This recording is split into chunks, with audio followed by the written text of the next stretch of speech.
Art is too important not to share. Welcome to the Ali and Callie Artcast. Hi, I'm Ali. And I'm Callie, and we're with the Coeur d'Alene Arts and Culture Alliance. Hello, everyone. Hello. We are in an exciting place that we're going to tell you about in a few minutes. Yes, we're back. This is our second Whine with Ali and Callie. Right, and we have some things to whine about. Okay, I would like to say that my whine has paid off because I've been whining so long about my trip that I wanted for my 50th birthday. Right. Well, this summer I will be turning 60, and I'm finally going to Italy. Yay! So I'm so excited. And you're celebrating your 25th anniversary, too. Correct. So it's a big, big time for us. So all that whining has paid off. That's awesome. He is going to go with me. And Yeah. I said, if he doesn't, you can come with me. Yeah, I'll come. Yeah. So for sure. You're my runner-up. But he's planning on going. I don't mind being backup. I know. Thank you. We'd have so much fun. Or what do they call stand-in?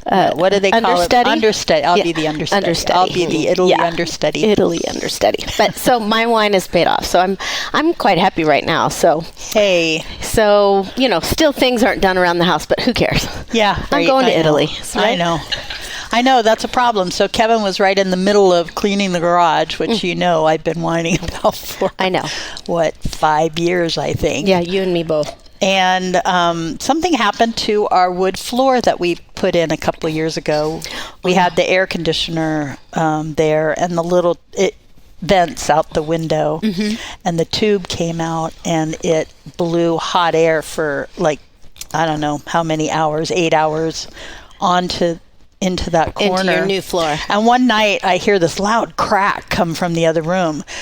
And I didn't know what it was. I figured it was an animal. I didn't really think about it. And then I go in there, and literally our floor had jacked up and buckled. I don't know, 6 to 8 inches. It was bad, really bad. And then, so we had to tear that out and replace that part of the floor, which cost us a couple $300 or something, which isn't horrible. Right. Except when we pull the wood out, it's all moldy underneath. So we had to treat that. It always leads to more. And of course, we're doing that instead of Kevin cleaning the garage. Dang it. Yeah. But I do have a happy, we're leaving for Costa Rica in another week and a half. So some of your whining has paid off too. Yeah, that has. I know. Also, it's going to be fun. We're meeting our friends from Ireland there. That'll be so much fun. And we haven't seen them in years because of the pandemic, so that's going to be really fun. And we will have returned from Canada. So we had a great time, didn't we? We did. I can't wait to hear all about it. Me too. Well, I'm excited about where we are right now. I am too, because a year ago we talked to Krista and Robby in their home, they talked about their dream about opening a wine bar, and now we're in the dream with them. We are. Welcome, Robby and Krista. Yeah. Thank you. Here we are. I always want to call it something else. So tell us. Stylus Wine and Vinyl. That's it. Not vinyl flooring. No, vinyl record. It's a great place. What is the location, in case those of you who haven't been here yet need to come? Yes. Address is 2605 North 4th Street. Yes. We're basically right past Apple Way on the left. Yeah, right. It's really a great location. It really is. Yeah, we like being up here and kind of away from downtown. It's tucked away a little bit, but it's still accessible and good visibility. And you're open 5 days a week? Mm-hmm. You have Monday and Tuesday off, correct? Yeah, well, kind of. Kinda-ish. We're not open, but we have stuff we do in the day. Sure. Sure. Well, we are excited to be guests here. Yes. And you tell us a little bit more about your dream about opening this place. Right. So why? And why the name? Well, Robby, you should answer why the name is Stylus, because you know better how to explain that than I do. Well, Stylus, Stylus, is the name of the turntable or record player needle.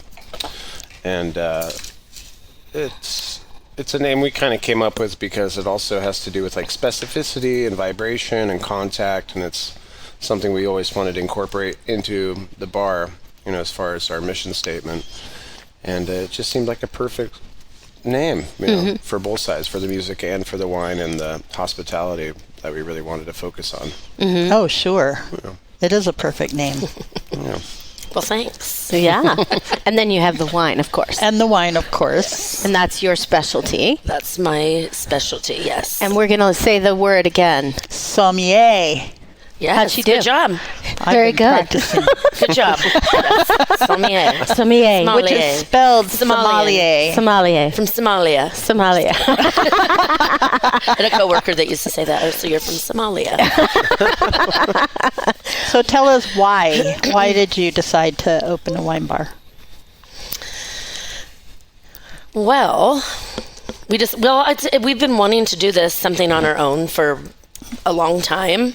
I've wanted to open a restaurant since I was in my 20s. And I'm just getting old and crotchety, and I didn't want to work for other people anymore. I don't like people telling me what to do. I've never liked people telling me what to do, but now it's getting worse the older I get. Right.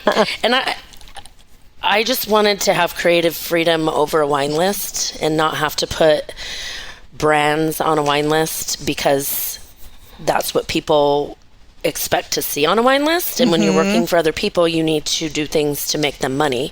Right. But here I can put whatever I want on the wine list.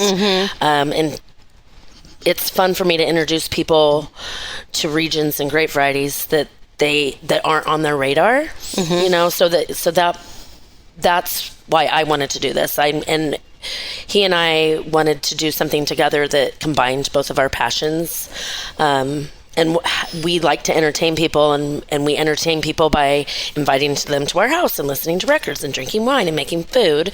So we basically wanted this to be an extension of that, that sort of hospitality that we give our friends.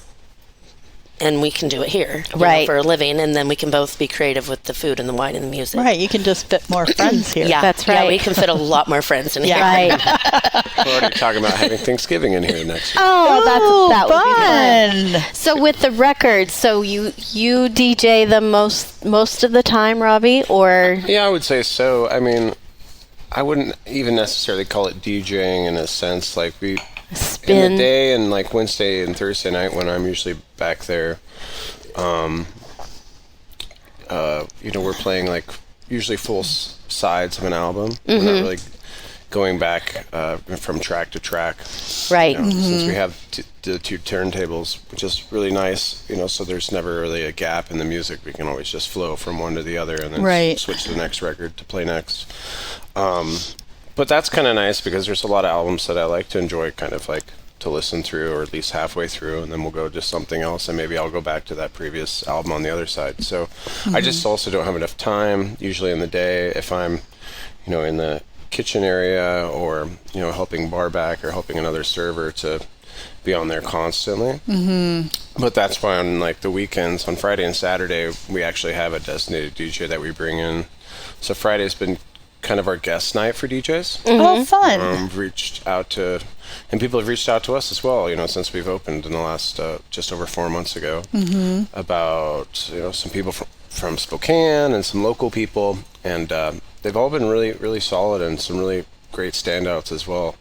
And they bring in their own clientele as well, people that want to see them and spin the records. And so every Friday is a different guest, and then Saturday we have our good friend Paul, who's usually back there spinning on Saturday nights. And then Sunday we just kind of keep the music upbeat and really, energetic, and usually it's like 80s themed or something like that. And that's your brunch day? Yeah. Nice. It's a short kind of day. It's like our half day.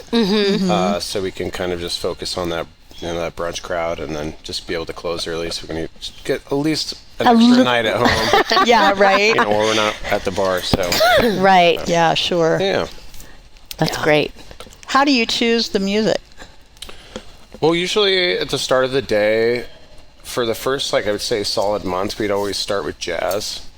We played jazz for maybe a couple of hours and then break into, not heavier music, but like, slightly more melodic stuff, more vocal stuff, Motown, funk, soul, and then kind of break into rock and more experimental throughout the evening. And then by 9:30 we could play hip hop and stuff like that. It's not the kind of place really where we've, except for on Sundays a couple times, where we've just like opened at noon and be like, yeah, let's throw Tupac on, so we kind of try to ease into that musically. So, right.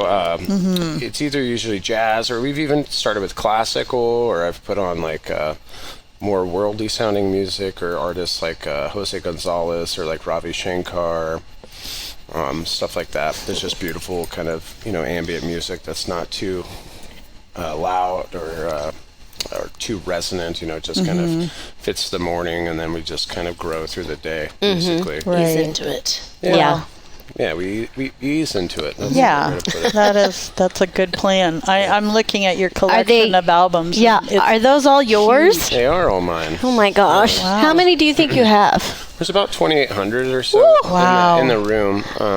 On the main wall behind the bar, there's close to 2,000, and then we have about 300 to 400 under the bar by the DJ deck that you can't see. And then there's a bunch that I have up here that are you do have some world music and some oldies stuff that we don't play that often, but it's nice to have it in case people ask for it.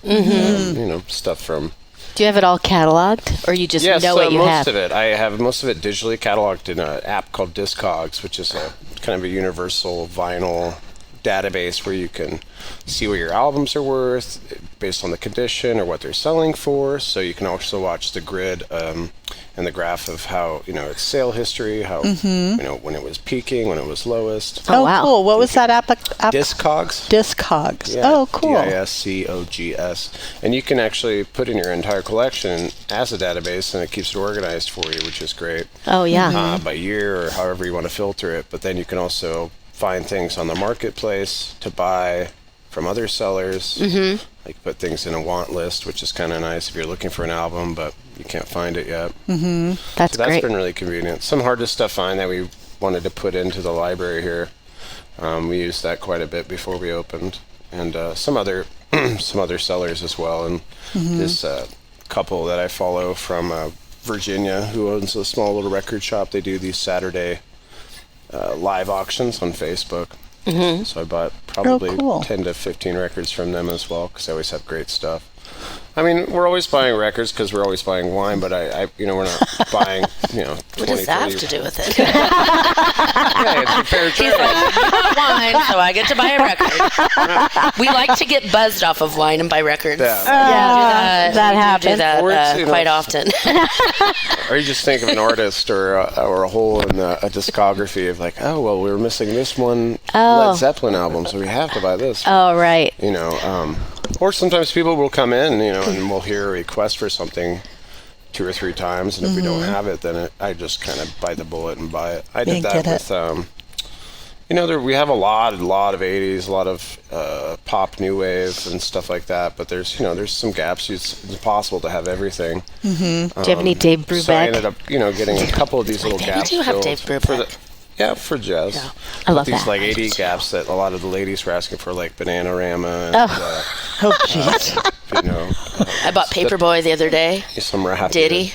I bought the Bangles, some Yazoo. Pebbles. Yeah.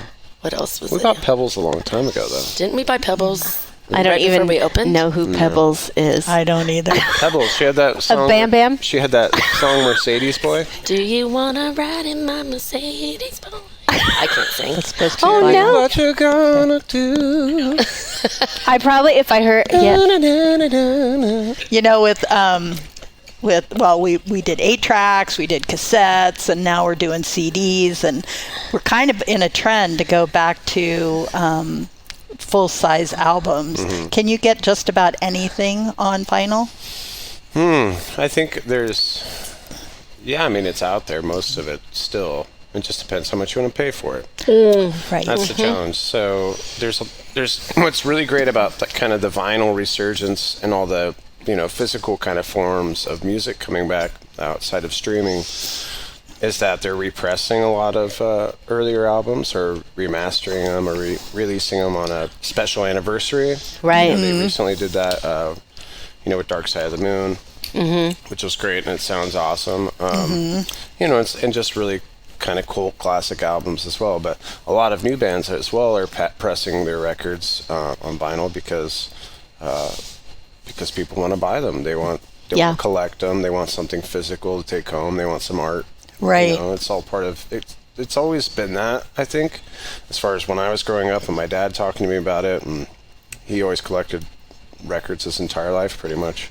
But you know, that's the thing I think that's never really changed about vinyl is the physical form. You know, it's very tactile, and you know, it's kind of a pain in the ass really, because you have to take it out, you have to clean it, you have to take care of it. Yeah, right. Room temperature matters. You know, if your needle's clean, or all these little details. But once you get it on there and you listen to it, it's just a very rewarding feeling and experience. Very, you know, sonically and musically, it's beautiful. What was your first album you bought? Do you remember? I remember mine. I don't really remember the first album I ever bought with my own money. I remember the first stack of albums I had because they were given to me by my parents. Like I had the original cast of Sesame Street. I had Bert and Ernie Sing Along, Peter and the Wolf. Oh, I love that one. You know, Peter and the Wolf. I love that. Prokofiev, the whole I love that ballet one. And the music, and I had one that was just the music, and then another one that had the reader book with it, so you could listen, and the narration on the record would also, you know, tell you when to turn the pages and stuff. Oh yeah. I had a Puff the Magic Dragon one when I was a little kid that was like a little 45 with the book.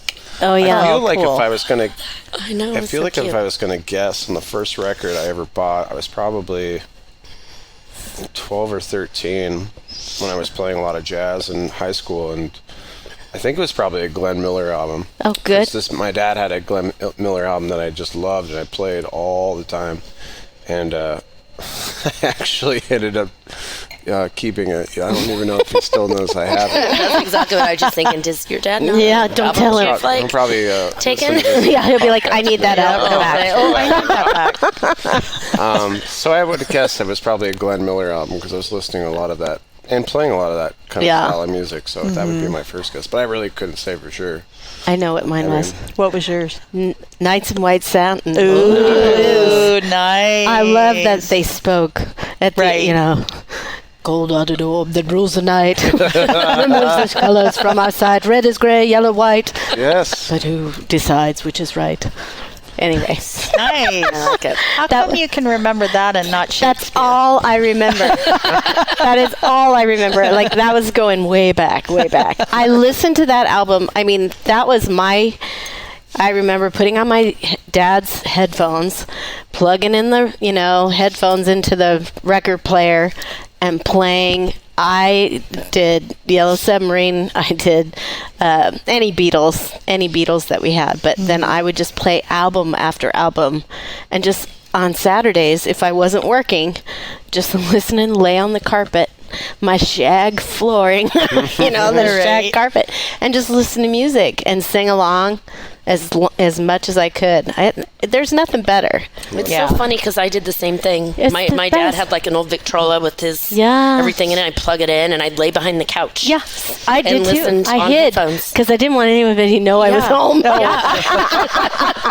like, don't bother me. Never heard anybody else say that before. Yeah, I totally did. I didn't want anyone to know because then somebody'd say, you need to go clean your room or you need to go do this. I'm like, I'm not here.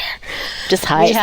We had one of those little box record players, and when I was little, I would play like My Fair Lady, the soundtrack from My Fair Lady, but I would stand on the box and sing along. And I thought, oh, my voice is just like Julianne. But my first album that I ever remember having, I didn't purchase. My uncle bought it for me. It was Tom Jones' Green, Green Grass of Home. Oh, I love Tom Jones. I think I still have it. That's great. I'm so sad. After moving so many times, I actually gave all my records away. We hear that almost every day. So I bet sad. you do. That people that come in here Don't do it. and they see all the records and like, oh, and then they love it, but then like, I gave all my records away. Or, Yeah. Or the worst thing is like, I had hundreds of records, and when CDs came out, I just threw them all in the garbage. Oh, Yeah. It's so sad. no. Sad. No. We used ours. We had a party. It was called the Purple Haze Party, and so I painted a bunch of my old albums gold and purple and hung them in the trees as part of the decoration. Oh my gosh. It just hurts. But they were not good albums. I Maybe did they save had the good ones. scratches. Yeah. Yeah. They were full of scratches, Yeah. let's say. There's also cool times like that woman. Remember the guy that came in and you bought a bunch of albums, and then the wife came back the next day because she was freaking out because her grandma's Dolly Parton albums were in there. Oh, no. And so she went behind the bar, and I let her dig back through it, and she pulled them out, and then she's like, well, you guys aren't going to play these, are you? And I'm like, yeah. It's Dolly Parton. We love her. And she's like, well, then I guess I'm going to leave him here. I don't even have a record player, and I'd rather have him be played. And so then I said, well, come back, because they were moving. And she came back 2 days later, and we played her. Makes me kind of sad. We played her grandma's records for her that she hadn't heard in years. I was actually very excited. Yeah, and it's that. Yeah, there are moments. We have so many moments like that with people that are like connecting to albums that they haven't heard in forever. I love that. From their dad or their grandma, or like one guy had his dad or something recorded on those little albums, and you played them for him. a couple 45. Oh, wow. It's just stuff like that happens Yeah. here. So it's not just us playing albums. It's like people connecting Yeah. Over the music. with music. We have this guy, Maurice, who comes in here usually on Wednesdays, because on Wednesdays we do Wax Wednesday, we call it. And people can bring in their own record, and we'll spin a side of it for them, and then you get a discount on your first glass of wine or first draft beer. And it's just a way so they can hear it in a good sound system, and they can have their record played and just hang out in the bar. So the first week we met this guy, Maurice, who's, big audiophile sound engineer guy. He just loves good sound, and he loves good music, and he started to bring in records every week, and he still comes in every week. But he doesn't have his turntable set up at home. He just has them, stored really well. So he'll bring in a few each week. And one record, I think it was the second or third week he came in, I played for him, and he was like really moved. He was like silent. He always sits in the center of the bar, and he's like, man, I haven't listened to that record in over 30 years. Oh. So that I can't. That's a big chunk of my life. Yeah. I can't imagine that. Right? Yeah. And then you hear it again for the first time in all those years. That would be. I can't say for sure. I want to say maybe it was Ramsey Lewis, who was, a very creative jazz style pianist, but I couldn't say for sure. It was something very, avant-garde, bizarre, but yeah. Fun. Maurice is actually friends with Max Daniels, and he's a percussionist, and he just played some gigs with Max. Oh, really? Yeah. Oh, wow. cool. Yeah, that's Wow. Great. He's a cool dude. We love Good old Max. Max Daniels. Yeah. He's Yep. a friend and co-singer. But I'm inspired. I'm going to go home and get there's very few albums that I have left, but they're valuable to me, and I do not ever play them. Yeah. So I might as well bring them in here and have you play them. Yeah. I have to see. Yeah. My dad has, I believe he has all his albums. He has another favorite one, which that I want to say Spike Jones. Oh, nice. It's a hilarious album, goofy, and then the woman sings off key and on purpose. She's Spike Jones' wife, who was a great singer. Can't think of her name right now to save my life, but she'd sing "Autumn in New York," and she would sing everything I would laugh so hard, and my sisters would be like, "Why are you listening to this?" I'm like, "It's funny." Hey y'all, it's Jason from Tubbs Coffee Roasters. We are North Idaho's specialty coffee roaster. We are homegrown and we are local. We love coffee and we love our community, especially Ali and Callie and Artcast. We have a retail space in our roastery in Hayden, and we can also be found on the shelves at Super One and Yolks. And if you like to buy coffee online, we do offer subscriptions. You can find us at tubbscoffeeroasters.com. Support arts and culture and your local roaster. That's all. So we're here. We love the music, and eventually there might be some live music also. We already started that. I heard that. That's right. 2 You had weeks ago, Chris, we right? had Chris Lucas from the Yeah. Oh, yeah, that's right. That's awesome. Yeah, we're only going to do it once a month, so we can really keep the focus on the vinyl. But I wanted, as a local singer-songwriter too, I just wanted to keep Another an opportunity open Yeah. to have a showcase on one musician a month that can just share their original music. This is great. With the space, because there's not a lot of places that will allow you to do that anyway. Yeah. Right. They want to hear cover tunes, and they want to hear just stuff people know. Right. It's mainly just kind of background noise. I love everywhere. that you're highlighting local. That's local originals. It was great. He played all his original stuff, and it was a great time. And that's awesome. and people Cool. loved it. Yeah, people loved it. That was really fun. I loved having it. The staff loved having live I music. bet. In there too. Yeah. Oh, I bet. We're It doing was special. We're doing like a big event in November that we're really stoked about. I can't really announce it yet, but Stay it's tuned. going to be really cool. It's going to be basically a concert here, but we're it's a special tribute thing we're doing, and there's 7 local singer-songwriters from here to Spokane and One flying in Cool. from in Texas. Texas actually. And Yeah. Awesome. Oh, man, that sounds so like fun. that'll be a fun night. Yeah. Very cool. Yeah. Well, We're good. excited. Well, you did mention that, along with vinyl, you have to have wine. So- And we are sitting here drinking wine. What We are are. drinking? What are we drinking? It's very good. We're just drinking a little Rioja Reserva right now. A what? A what? Rioja. And where's this from? This is from Spain. And it's It's yummy. made with Tempranillo. And it's one of my favorite wine regions. I always feel like the wine drinks, I don't even know how to explain what I'm trying to say. They age the wine for you. A lot of times you get wine from, for instance, Washington State, which I'm not dogging on Washington State because I freaking love Washington State, or California, but the 19s are being released right now. I just clubbed a wine from Rioja, Lopez de Heredia, the Boscagna Vineyard, and it was a 2010, and that's their current release. They've aged it for 12 years, and you get this wine, and it's like not crazy expensive, and you're getting this beautiful wine that they have held in their cellars for all this time, and you're getting it ready to go. I mean, and those wines could still keep going, but I just love, they use a lot of American oak traditionally, but now some of the producers are using American French oak. They're very recognizable when you taste them. There's nothing else that tastes like it. Like, you can grow Tempranillo anywhere else, and it's never going to taste like Rioja. Yeah. I just am in love with Rioja. I've loved it for forever. So we're just drinking a little Reserva. It's very good. Very good. Yeah, I like it. I like it a lot. wine. And then I just opened a little Ripasso from the Veneto region in Italy. Nice. That just one of my wine reps had recommended, and I just thought I'd open it for us to give it a taste. And then I have a little Dessa Valley Chardonnay chilling. if you want. We all know We'll go I from red love- to white, going backwards. That's but all right. We don't. whatever. Okay. Refresh Leave the the best for last.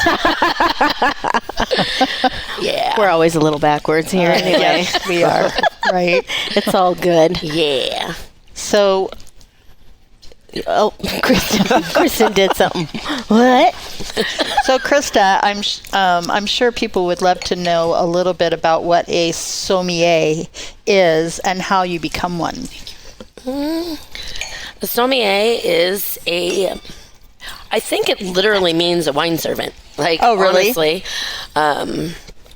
A sommelier is just somebody that is knowledgeable about wine, that sells it and serves it to people, basically. Well, that's a pretty fancy name. It is. Yeah, It is.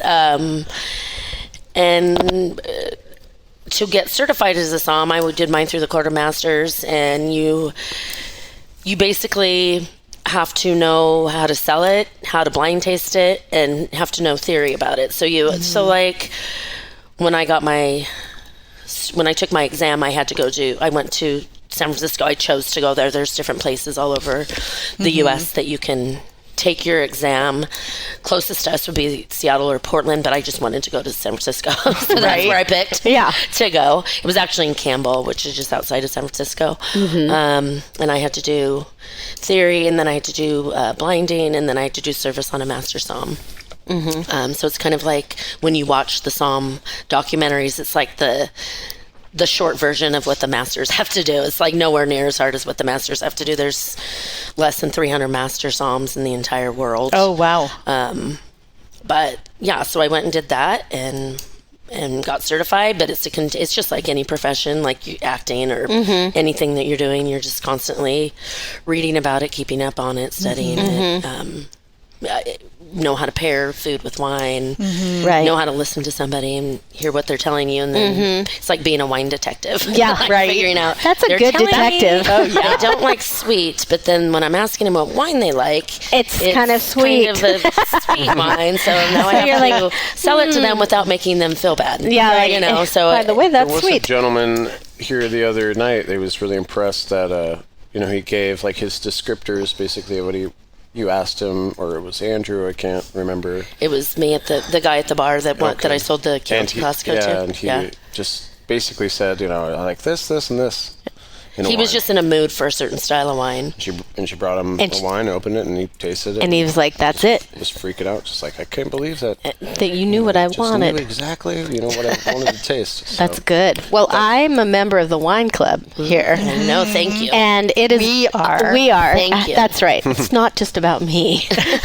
And I do keep your wine always next to each other back there. 'Cause Yes. I'm always like, I have to keep the friends together. Right. Yeah. No matter what, because I'm switching them out because people pick up and people don't pick Oh, yeah, up. yeah. And so when the new stuff comes in, I have to rearrange everything. But I always have Ali and Callie. That's Yay, right. next to there. each other. Yeah. They were like a very little good. OCD thing I for know. me. That's good. And we actually came to the wine tasting you had with the Italian. Oh, that was fun. Antinori. That was so Yeah, good. that And I bought some wine. and he was cute. Cute. We really liked He him. was really He was nice. dreamy and sweet. Yeah. Yes. And the wine was delicious And he too. made us feel very important. Yes, it was great. He's a As he great made guy. everybody in the room feel very important. Yeah. But that's the sign of a good. Yeah, but the good- wine was excellent. Whatever. I drank See, all you're going mine. to Italy. I know. Yeah. I'm so excited.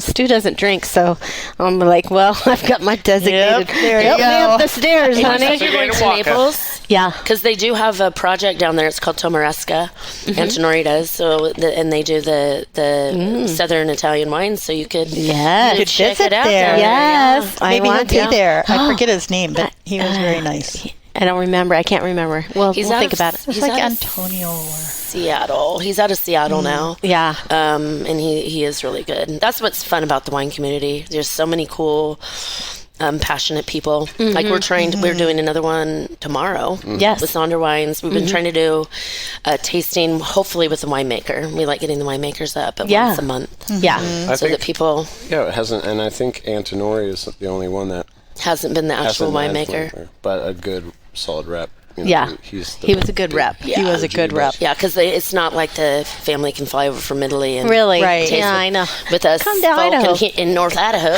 Right. But I also But Maybe he someday. still had the Italian. Yeah, he's Italian. He's from accent. Tuscany. He's Yeah. from Bulgari. He's Yeah.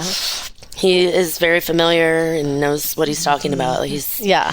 he's a real cool dude. But it's a And I great- hear he makes some mean risotto. Oh. Yeah.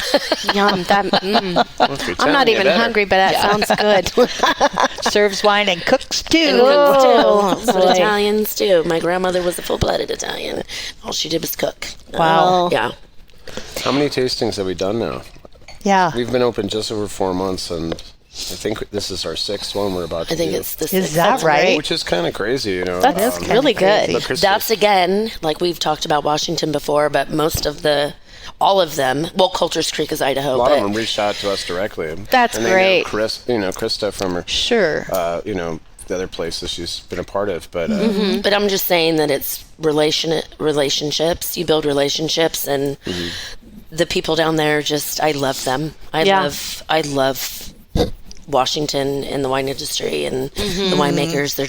They're wonderful people. They're close. Yeah. Like, they're close down there still.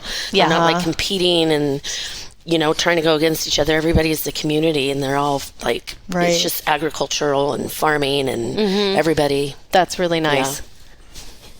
Pull on that. That's what I want you guys to Oh, is that what that means? Pull on Thinking it. of the mozzarella cheese at Tony's on the lake, which I had for dinner last night. It was really good. Pull on it. So in other words, more about the wine. Tell us a little bit Washington wines. The Washington wines. Oh, well, I can tell you a story that I probably have told you already because I love telling this story. But my husband and I were in Virginia, and we went wine tasting in Virginia, which is an up and coming wine country, trying to be anyway. And we were at one winery. We went to, I think, 4 or 5 wineries, and honestly had one bottle of good wine out of all of them. And we were at this one winery, we were at the bar, and the server asked us where we were from, and we said, well, we're from Idaho. We're really close to Washington, and we're used to Washington wines. And she literally bowed to us and said, oh my amazing. God, you are from wine country. I am sorry. This will not compare. This is not the same. We're pretty fortunate that we live so close to Washington State, and not just Walla Walla, but all the Columbia Valley, and where all the wines are from. Like, I worked in a wine bar in Texas when Robbie was doing a show over there, and my boss, Scott Oda, he is an advanced somm, and they were all just like so excited that we lived so close to these wine regions, and it's exciting that Washington is starting to make a mark. Because I remember going to New York. We go to New York a lot, and talking to but also talking to a somm at that Flatiron. Not to talk crap about Flatiron Wine, because that wine shop is amazing, but he wasn't super excited about Washington wines, and I was just like, "What? How can you not? How can you not be excited about Washington wines?" But like, Washington is growing in popularity. Their wines are becoming more quality. With climate change, it's becoming a better place to grow, and unfortunately, they're world-class wines. Yeah, I mean, it is sad that, climate change obviously sucks. It's changing the whole entire world of wine, but it is really cool that we live so close to such a beautiful place that produces world-class wines, and I'm happy that it's getting more recognition. Oregon, too. Yeah. So tell us why. Why are Washington wines so good? Well, there's a lot of reasons why Washington wines are good. I mean, it's the climate is obviously like the Cascade Mountains. There's a rain shadow from the Cascade Mountains, which creates a climate that's conducive to growing high quality grapes. Warm days, cool nights for diurnal swings, so that grapes can cool off at night and retain acidity. There's not a ton of rain, so they can do dry farming. They can give the grapes water if they need the water, but grapes are better if they don't have the water. You know, they develop sugars and acid, and the skins, you know, you need a skin to juice contact to get those delicious tannins and flavors and color in the wine. And the wines, the region has become, it's getting older. So the grapevines have been growing there longer. So it's not as young. People are coming in. People are understanding the region. There's like JF from Pepperbridge has been making wine there now for 20 years. Like, it's not new anymore. Right. I mean, it's still new comparatively to other places in the world. Sure. But they know what they're doing. I mean, it's just people are coming in, people that are educated. And also, on the flip side of that, there are younger winemakers that are becoming more adventurous and planting different grape varieties and different production methods, like pet nats and natural wines, and playing around and not just doing your Cab and your Merlot and your Syrah. I mean, which are amazing wines, but there's just a little more creativity from the younger generation of winemakers that are coming up in Walla Walla and Washington State, and like Saunders, Yakima Valley. And I mean, this dude's like producing really cool low intervention wines and letting the vintage and the fruit speak for itself instead of messing with it and adding things to it. It just making cool wine that tastes like what that wine should taste like. And it's exciting. It's really exciting. I know when I go to a winery, I always want to check out the blend, because the blend is often a real expression of what the winemaker is capable of. And it's often really, well, it can be a bust, I suppose. It can be. If you're at a good winery, it's usually a highlight. Yeah. I mean, you think about like Bordeaux, who's been producing for hundreds of years, their blends. And people, I mean, and single varietals are fun to taste too, but a blend is a recipe. It's like every grape variety adds a different element to the wine to make it balanced. And I mean, it's how they've been doing it for hundreds of years. So that's how they should keep doing it. Yeah, in my humble opinion. In my humble opinion. Although I do love like single varietal wines too. The Ali and Callie Artcast is a program of the Coeur d'Alene Arts and Culture Alliance and is sponsored by NIA, North Idaho Alliance, a woman-based leadership organization designed to inspire, uplift, and impact your community and lives. And Tubbs Coffee Roasters, globally sourced, locally roasted coffee.